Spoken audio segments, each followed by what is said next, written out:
Tonight, a remarkable Stanley Cup run ends in disappointment for the Edmonton Oilers and their fans. The Florida Panthers are Stanley Cup champions. Some traveled to Florida, but thousands stayed home, gathering en masse, hoping to witness hockey history.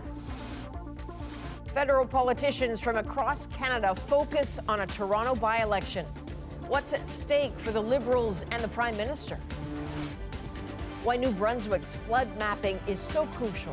We flooded here 3 times since we moved here in 2021. This is ridiculous. Why they may not change minds. I mean, living by the water is fantastic. From CBC News, this is The National with Chief Correspondent Adrian Arsenault and Ian Hannamansing. Well, thank you for joining us after a remarkable run. It is season over tonight for the Edmonton Oilers, the team falling in Game 7 of the Stanley Cup to the Florida Panthers. The final result, Adrian, 2-1 for the Panthers, crushing for Edmonton and the team's fans, but historic for Florida tonight, celebrating its first Stanley Cup win in franchise history.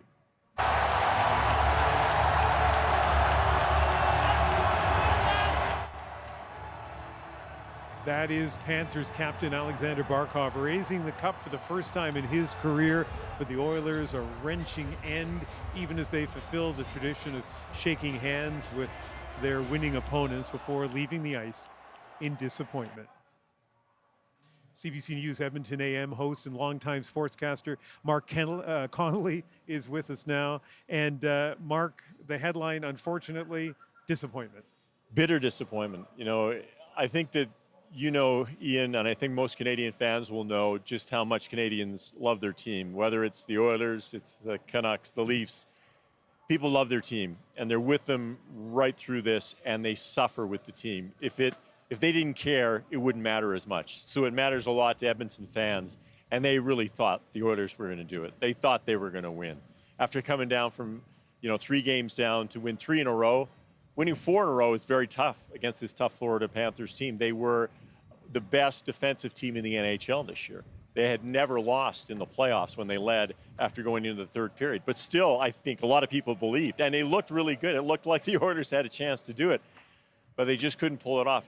Maybe it was just one goal short. And what do you think the impact is going to be, first of all, on your city of Edmonton, of this incredible run? I think there's going to be a little bit of a hangover, first off, both literal and figurative, because we saw what the crowds were like tonight. But I think that people will regroup. I think that people really support the team. They feel like the players, they know the players. These are our boys, And I think that Connor McDavid, Leon Draisaitl, Stu Skinner, when they're around town in Edmonton, people are going to be patting them on the back and say, you guys did a great job, even though they're not going to feel like it. As they say in sports, there's winning, and then there's misery, and they feel misery, especially in professional sports, and they're not going to feel like that. But I think that what we saw was a great display of athleticism, of heart, of a band of brothers. I mean, this team is so close. They talked about it all the time. And there's a great quote from Earl Warren, who's a very famous jurist in the United States. He said, I go to the sports page for the accomplishments of man, while the disappointments of man are on the front page. So that's why you go to the sports, to see something that you love to see, that you see triumph, you see people struggling, you see people with epic battles. And we saw that. This game was an epic battle. The whole series was for the Oilers. They didn't come out on top this time, but I think Oiler fans are going to feel like they're going to have another chance. Yeah, it seems weird maybe to say this tonight, but there's a lot to celebrate with this team with this season. And be interested to hear you tomorrow morning, early tomorrow morning, on your radio show as you continue this theme of what this season meant and what next season will bring. Mark Connolly, thank you very much. You bet. Thanks, Ian. All right, let's go to Nancy Carlson, who spent the evening in the Ice District with fans. And Nancy, I remember on Friday when you and I talked at this point in the evening, still a party going on behind you. Not exactly the same thing tonight. No, I would not describe this as a party atmosphere tonight, Ian. Let me tell you, it's interesting hearing what Mark said when you're talking about, the highs and the lows of a team and how they come together. What I have found so amazing about this series with the Oilers are the fans and how they have very much reflected that attitude, that excitement, that coming together that we've seen on the ice. They have reflected that. And, you know, the team has had a lot of character. The fans have a lot of characters. And one of those characters has not lost any hope yet. Captain Felton, okay, how are you feeling tonight? I mean, obviously I'm sad, but you know what? I'm just so proud of these guys. We were 2-9-1, we were 0-3, and we dragged ourselves back from the dead. How can you not be proud of them? So, obviously it has been a roller coaster ride. What is it going to be like for the next few months building up to the next team? Like, how are you going to prepare for next year? Well, I mean, it's not like 06. Hopefully, Chris Pronger doesn't leave right after that. But I trust in this team. It'll be exciting. I assume we'll have a new GM. Well, I mean, Ken Holland's his contract's up, right? So I'm curious to see what happens. But I honestly feel Connor and Leon had such a taste. They're not leaving. So it's hope. I like that, and that is absolutely what so many fans have had. Thank you so much for joining us. I really appreciate that. Yeah, just this energy, right? So many fans remember what happened in 06, and of course they wanted a different outcome tonight. But again, having that to compare it to, let's just hope it doesn't take another however many years until we see this kind of run again here for the Edmonton Oilers. It won't, because you've already booked guests for next year in the Ice District. We heard that a little bit earlier on in our broadcast. Nancy Carlson, fantastic job. Thank you very much for taking us through Friday night. Absolutely, and again tonight. Let's now go down to Sunrise, Florida, and Sam Sampson is there, who's been catching Oilers fans leaving the game. Sam. Yeah, it's a very torn Sunrise, Florida at the moment. Don't know if you can hear, but of course there's some cheering going on. This is Panther territory. They won at home. This is the first Stanley Cup in franchise history. And so we're hearing a lot of excitement and a lot of very disappointed people. I think I saw one guy crying, actually. Here's what some of the Oilers fans told us. That's it. Oh my God. I am so proud of our boys. We might have lost, but I am so proud. I have been there for 5 playoff wins, and this is our one loss, but still so proud. Pretty good record. It is. What keeps you holding on to the team? They're the Oilers. They're the best. All of the Oilers fans stayed right till the end, which I think is really cool. Everybody stayed and watched the cup come out, stayed for McDavid's award and everything, which I thought was cool, but it is what it is. Tell you right now, I'm proud of the team and I'm proud of the fans from Canada that came out, traveled all the way to Florida to cheer on their team. Those guys there are Winnipeg Jets fans. They're from Manitoba, but they came all the way down here. They have to leave in a few hours, actually. Their flight leaves pretty soon. That's kind of it gives you an idea of just how loyal these Edmonton fans are, and fans of other NHL teams who are Canadian, who came down to Sunrise, Florida to cheer for what they are calling Canada's team. And I don't know if you can see, there were a lot of different Oilers fans just kind of hanging around, I think really trying to grasp the moment, because we knew either way that we were going to see history tonight. Panthers won. It's the first Stanley Cup in their franchise history. And then, of course, flip side, we could have seen a cup come back across the border to Canada, which we did not see. And I'll tell you, though, people are loyal to the Oil. I think Nancy said they're building. They're building. Look, they've been saying that for years, and we are hearing it here tonight. Edmonton fans believe that this team can make a comeback next year. Of course, we'll see. All I know is that there are some very tired fans heading to the airport tomorrow morning, ready to make that 4,000-kilometer flight trip back to Edmonton. Fantastic work tonight, Sam. Thank you very much. Sam Sampson in Sunrise, Florida. For the fans, for many of the fans, this loss is crushing.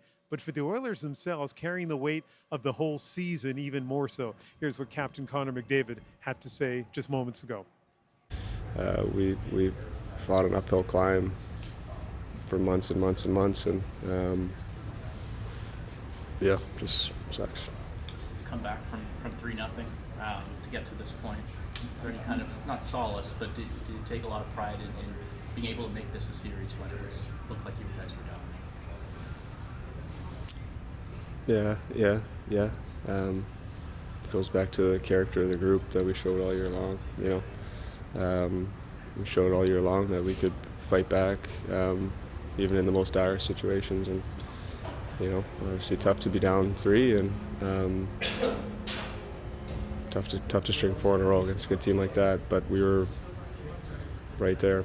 What are your thoughts on winning the Conn Smythe?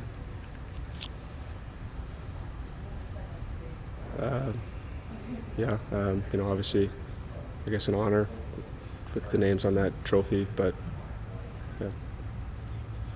Connor McDavid setting a record for most assists in a Stanley Cup playoff, a record that had been held by Wayne Gretzky, also the winner of the Conn Smythe Trophy for playoff MVP. But as you could see and hear, no consolation for him to be on the team that did not win the Stanley Cup. Sam and Sue Skinner are the parents of the Oilers goaltender, Stuart Skinner, and I spoke to them just moments after the game ended. To just be in the Stanley Cup playoffs is an honor and a privilege, and something you'll never forget. There's so many hockey players over the years that have never been to a playoff game. So for me, it was a real privilege and honor to see the boys there. And we're Oilers fans to the core, so we're just proud of all of them. And they played hard, and the bounces sometimes go your way, sometimes they don't. It's not fun to lose, obviously, but it was a great year as far as I'm concerned, and proud of the boys. Let me just say something that I'm sure a lot of Edmonton Oilers fans would like me to say to you. It's certainly the way I feel.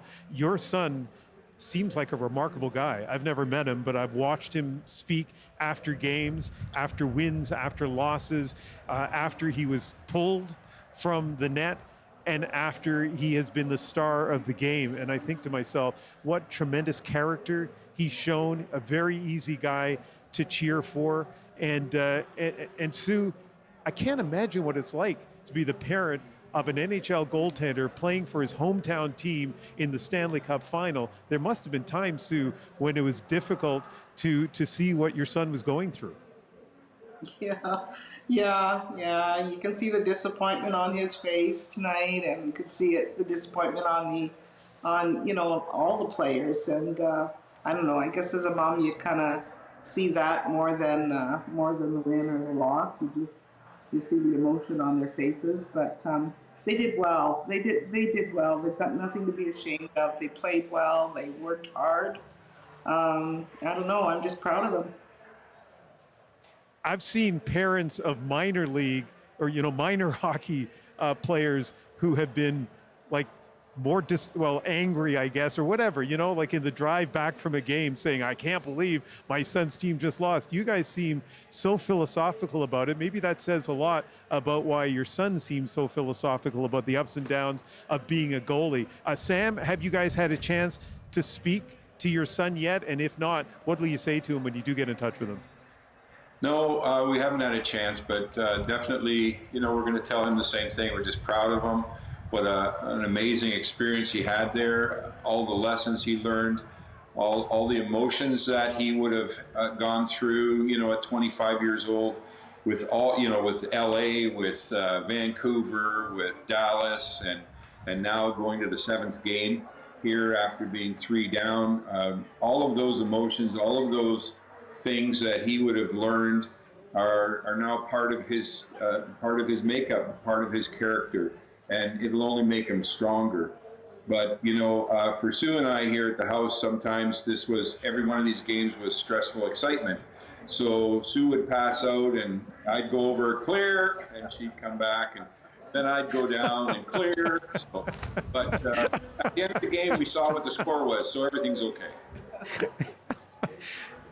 Your son is a remarkable goalie. He's a remarkable person. And hearing from you just minutes after the end of that game, I think I can understand what makes him so remarkable. Sue and Sam Skinner, the parents of Oilers goalie Stuart Skinner, thank you so much for speaking with us. Thank you so much. Go Oilers.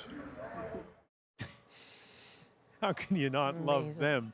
them? We'll have more from Edmonton coming up, but back to Toronto and Adrian.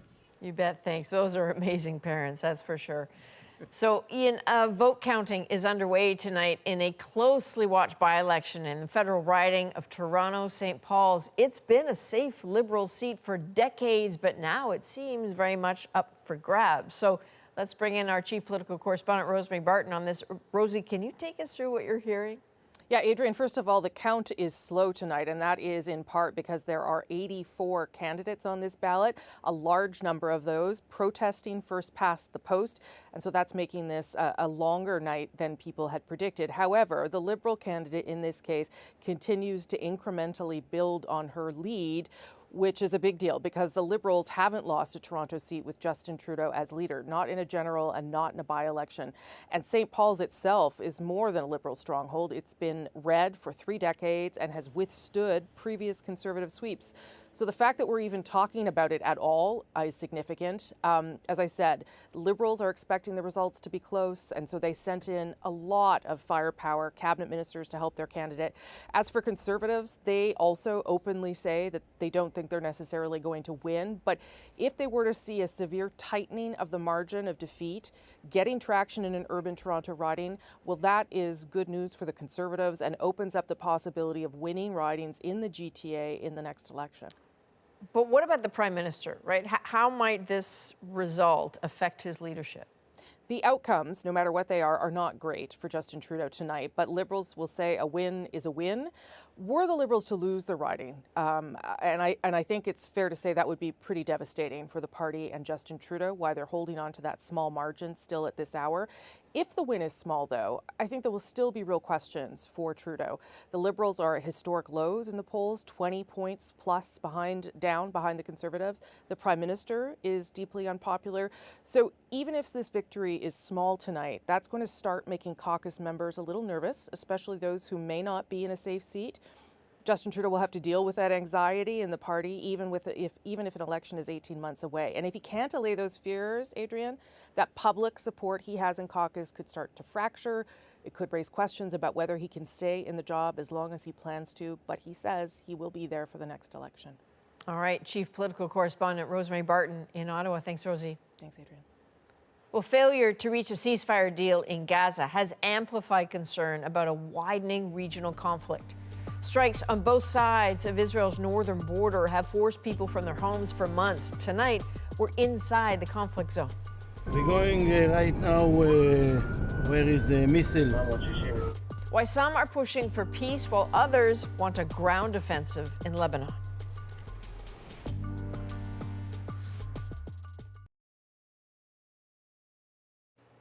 European foreign policy leaders issued more messages of fear and foreboding about the prospect of wider war in the Middle East. We can see now escalation in all respects. I am more worried, much more worried. Doubts have intensified about the latest Gaza ceasefire proposal after Israel's prime minister appeared to back away from it over the weekend. Well, today he said he remains committed to the deal, but also to destroying Hamas. Hamas is pushing for a permanent ceasefire that leaves them intact. And while that deal is stranded, Israel's northern border with Lebanon is heating up. Clashes there with Hamas's ally Hezbollah could threaten all-out war. Margaret Evans is near that border tonight.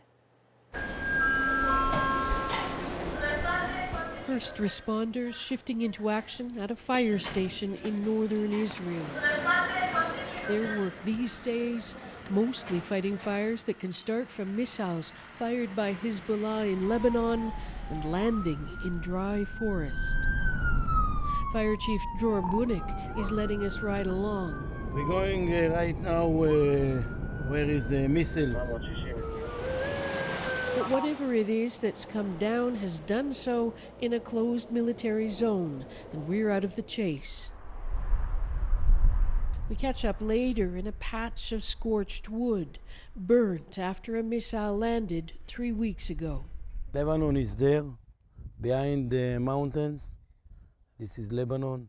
And you say that's about 4 or 5 kilometers? 5 kilometers. He tells us the earlier alert was a Hezbollah drone that exploded or was exploded, an Israeli soldier apparently injured. As the cross-border attacks increase in both directions, so too does the rhetoric from both sides. The fear is the situation here is so tense, it could easily escalate into a full-on regional war. Tens of thousands of people living along both sides of the border have already been displaced for months. Bus driver Avi Avraham has been living in a hotel for 7 months now. A great view, but not home. Home is Kiryat Shmona, where a missile hit his house. He says he's hoping for a peace agreement, not a war. Yaakov Naftali prefers military action. A political solution could give us quiet for a year, 2 years maybe, he says, but the problem would return. Even if Israel were to launch a ground offensive in southern Lebanon, as some Israelis have advocated, analysts say it wouldn't guarantee safety for Israel's north. The problem is, once again, as it is in Gaza, what are you trying to achieve? What is the end state that you want to achieve? And I don't think we'll be able to reach a stable end state by military means. Hard not to see the forest when you've lost so many trees. Margaret Evans, CBC News, Northern Israel. WikiLeaks founder Julian Assange will plead guilty to violating U.S. espionage law, part of a deal that will allow him to go free. So back in 2010, his website released thousands of classified documents, one of the largest security breaches in U.S. military history. What ensued was a years-long legal saga, fighting extradition to the U.S. and eventually spending 5 years in prison. According to new court documents, Assange will face no new prison time and be allowed to return to his native Australia following a hearing later this week. When we come back, we will return to Edmonton for our top story, a closer look at tonight's Game 7 loss to the Panthers and the end of a remarkable run for the Oilers. That's coming up.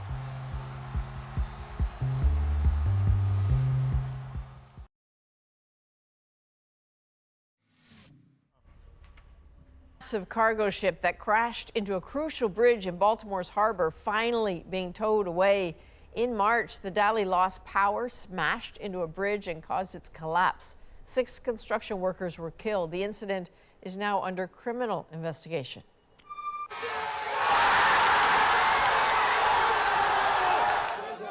Okay, so those are happy sports fans. Italian fans in Milan going wild after a last-minute goal against Croatia at the 2024 European Championship. The draw was just enough for the defending champions to book a spot in the last 16. Croatia's fate depends on the results in other games. In the other Group B game, Spain beat Albania 1-0, joining Italy in the next round. Well, Princess Anne has canceled a planned trip to Canada later this week. The Princess Royal was injured in an incident on her estate, suffering minor injuries and a concussion. Lindsay Duncombe outlines what we know. It is rare for the hard-working, no-fuss Princess Royal to slow down. But an accident here at Princess Anne's estate forced the King's sister to postpone all engagements, including a trip to Newfoundland and Labrador. We wish her nothing but the best from here, but we are all disappointed that she can't make it. Buckingham Palace says the 73-year-old suffered minor injuries and a concussion. No cause was officially given, but it's understood the avid rider was struck by a horse's legs or head. She is expected to remain in hospital until the end of the week. Princess Anne competed in equestrian events at the 1976 Olympics in Montreal, famously falling and recovering. Now, as then, she is expected to bounce back. She's a plucky one and she's back up again. But the timing is bad. This is clearly the last thing that the monarchy really needs after the year they've had. Princess Anne's already long list of engagements expanded as the King and the Princess of Wales undergo treatment for cancer. She has been absolutely sort of central to stepping in as things have got tough. The Princess Royal is the Colonel-in-Chief of the Royal Newfoundland Regiment.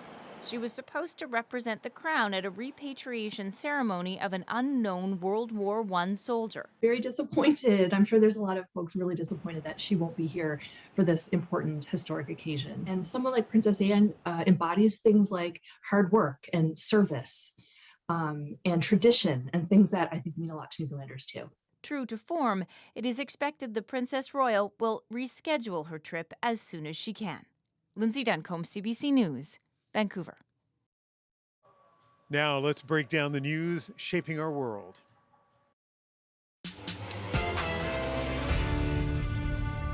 I mean, we gave it everything. It's one win away, it's one period away, it's one goal away. After such a long road, after so many comebacks, victory was so close for the Edmonton Oilers, but they were, in the end, a single goal away. And tonight, the Stanley Cup won by the Florida Panthers. Well, throughout this up and down playoff, we've been checking in with CBC News Edmonton AM host and longtime sportscaster Mark Connolly. Mark, we talked a lot about the Edmonton Oilers and whether they have a legitimate shot of being back in the final next year. I think the answer is yes.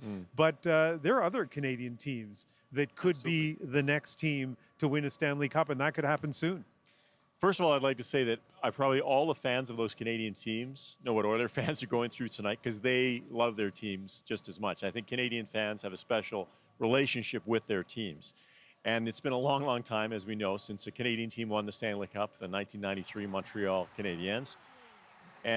But I don't think we've ever been closer to having so many Canadian teams with a chance to win. Now, the Oilers, I think, will still be one of those teams. They certainly look very good. Even though you right now see Florida celebrating their win. But, you know, they got by Vancouver when Vancouver finished first in their division. And Vancouver looked very, very good all through the season. And many people thought, okay, hey, this is a team that has a real legitimate shot. Winnipeg was a very strong team. You know, they've looked very good. They've got a world-class goaltender. He might be the best goaltender in the NHL. You look at Toronto. Toronto's one of the strongest offensive teams in the NHL. They certainly need to do something about their defense and their goaltending. But I think Leaf fans feel pretty good about that, the firepower they have. So there's a couple other teams that maybe are a little bit further away, but certainly we've never had this many strong Canadian teams that could challenge for the Stanley Cup, and I really think have a legitimate shot at winning next year. I want to give you a chance to be able to drive south of here to Calgary and not have people shake their fists at you. Calgary probably not, in that group that seems very close to, a long playoff success. But we've seen with teams like the Rangers, for example, a couple of changes here and there. A hot goaltender, a superstar emerges, and all of a sudden a team can turn things around. And Calgary's got a lot of good young players. Well, they do, and they've made some trades. They traded some of their big stars away for younger prospects, and also guys that maybe haven't played as well as they might have when they went through. Of course, a couple of their big stars went to Florida. Yeah. Right? You've got Matthew Tkachuk, who I don't know how Calgary fans would feel about him winning the Stanley Cup. I know Oilers fans. Yeah, no, I think we know how Calgary fans would feel. Right, yeah. Because he didn't want to stay in Calgary, right? And he's a really an excellent player. He's not well loved in Edmonton either, and he won't be after this win.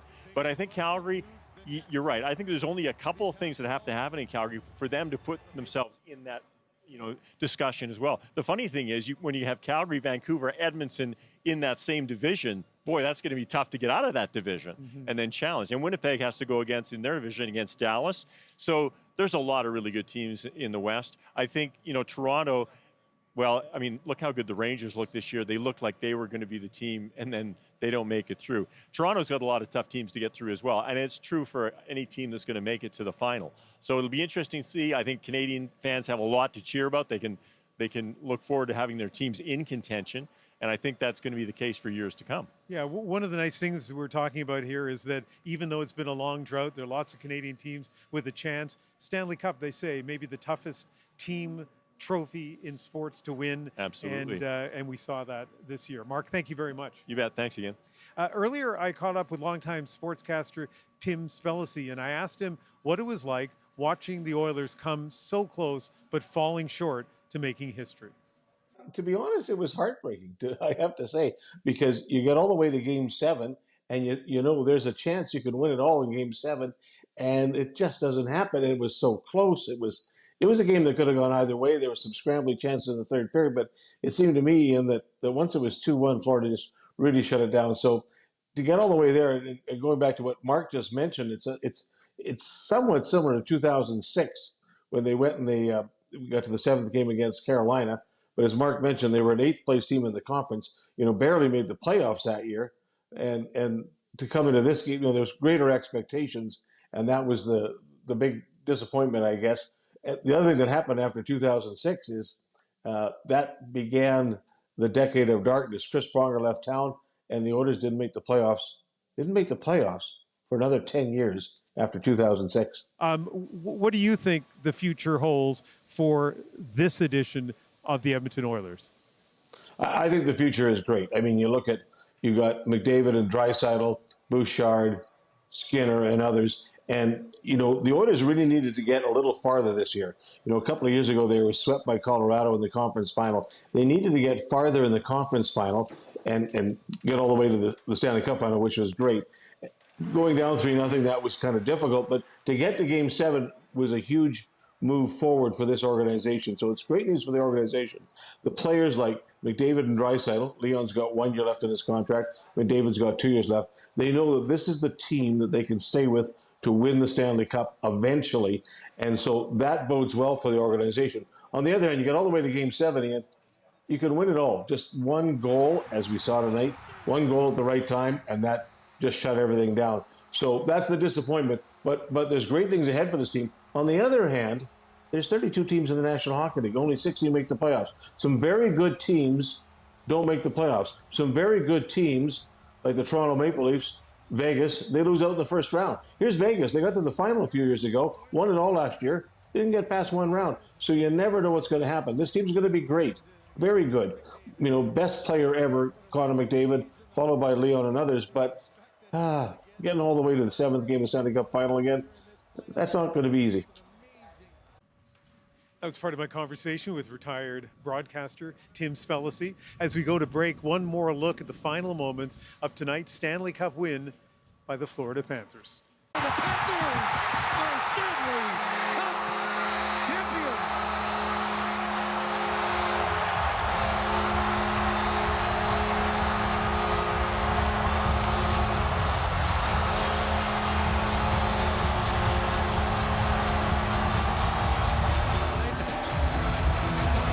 This report.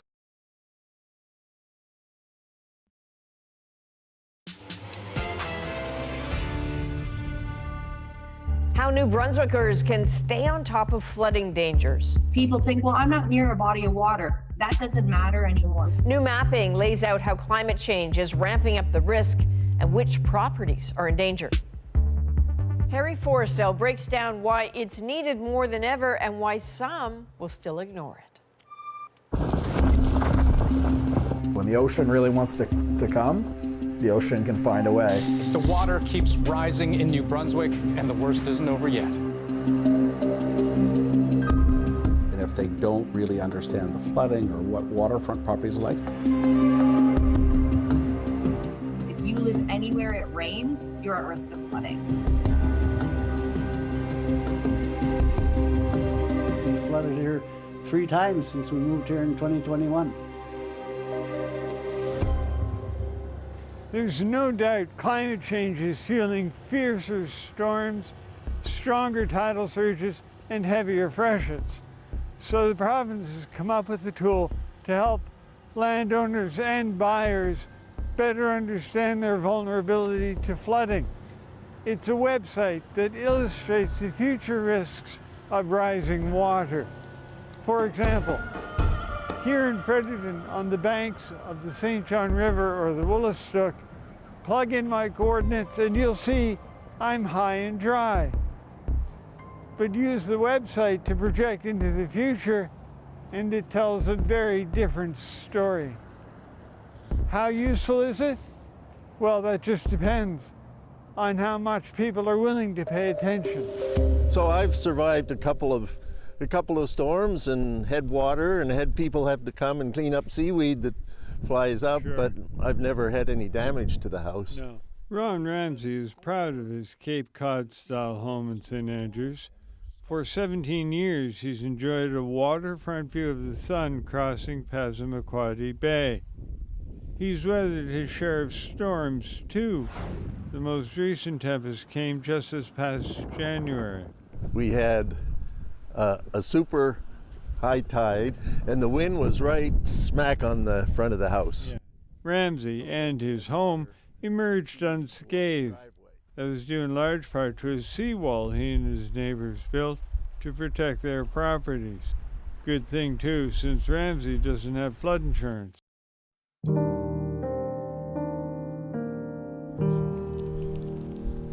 Plug this handsome seaside town into the province's flood hazard mapping system, and it loses some of its charm and a lot of its waterfront. So in this, you had some minor flooding in this area. In behind these restaurants right here, it was coming up on back lawns. Those January storms battered St. Andrews and rattled its mayor, Brad Henderson. With his town on the front line of the battle against climate change, Henderson is frustrated by waterfront developments that are vulnerable to disaster. Yeah, so everybody wants to be close to the ocean. If you're going to be close to the ocean, you've got to look at what your projections are. You've got to be aware of the power of the ocean.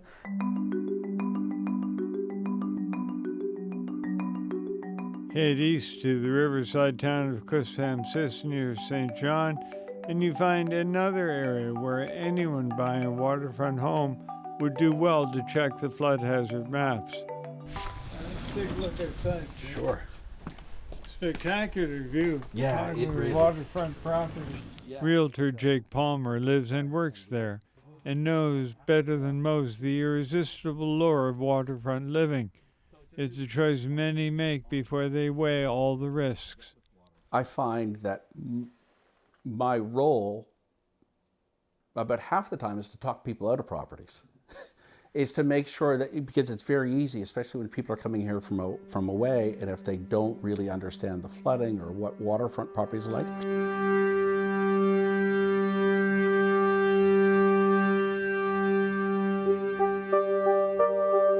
Using the province's flood mapping tool, a look into the future shows a dramatic difference. Fredericton in 1973, for example, saw water levels in the river rise to 8 meters above their normal summer level, shown here in orange. But by the year 2100, projected impacts of climate change are enormous. It shows the flood risks stretching across many more blocks of homes, businesses, and infrastructure. Granted, there's only a 1% chance of a flood of this scale happening in any year. But it isn't just waterfront properties at risk, nor spring flooding or even coastal flooding we're talking about. I'm great, Harry. How about yourself? Catherine Backus is with the Intact Centre on Climate Adaptation in Waterloo, Ontario. As the changing climate alters weather patterns, she says, there will be no refuge from flooding. People think, well, I'm not near a body of water. That doesn't matter anymore because these storms coming down with greater force, if you live anywhere it rains, you're at risk of flooding.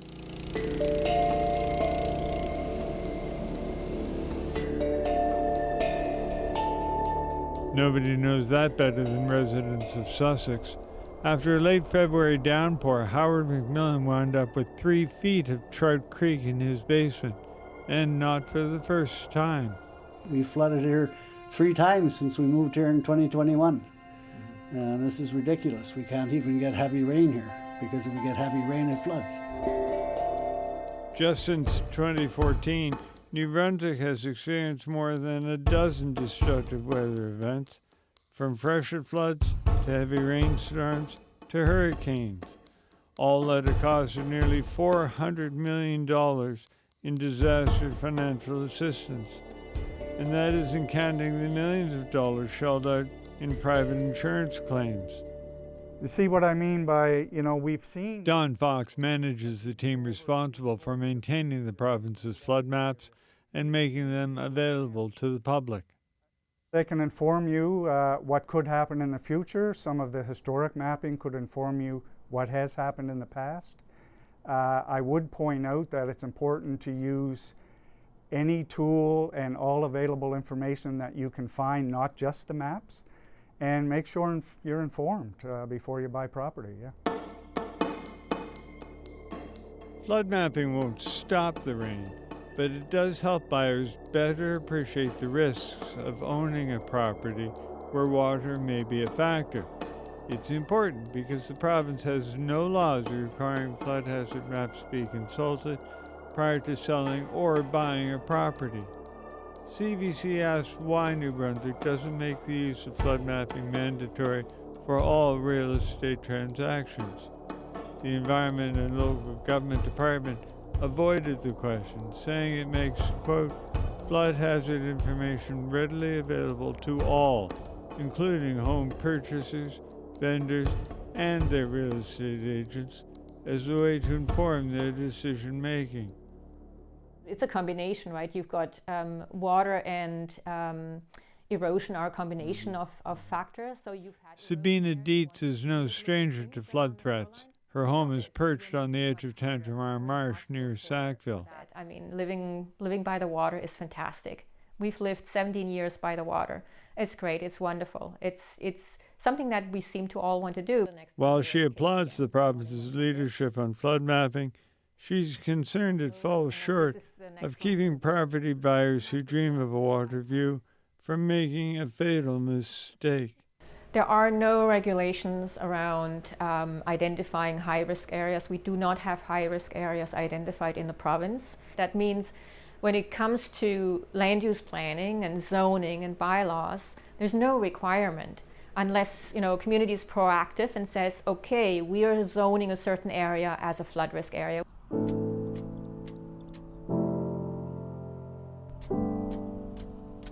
That's exactly what communities like Shediac, Beaubassin-Est, and Capellet have done. But their zoning lacks real teeth, says Dietz, which means people will continue to build in areas that are prone to flooding. I've spoken to 2 people that have done that. One bought a house close to, well, really in absolutely high-risk area, and I asked that person, I said, so you've seen the maps, what makes you still want to build there, right, or buy there? And both of them said, it's always been my dream. I know I can be flooded out, but I'm still going to do it. In this struggle, says Dietz, Mother Nature will inevitably win. Why? Because, she says, people's dreams of waterfront living outweigh their aversion to risk. Harry Forstall told us one more reason to be wary out east. The National Oceanic and Atmospheric Administration is predicting an above-normal Atlantic hurricane season. Between now and November 30th, as many as 25 storms could be strong enough to be given names. Well, the Florida Panthers are the Stanley Cup champions, defeating the Edmonton Oilers 2-1 after the Oilers had fought back from a deep series deficit to force a Game 7. We'll be right back.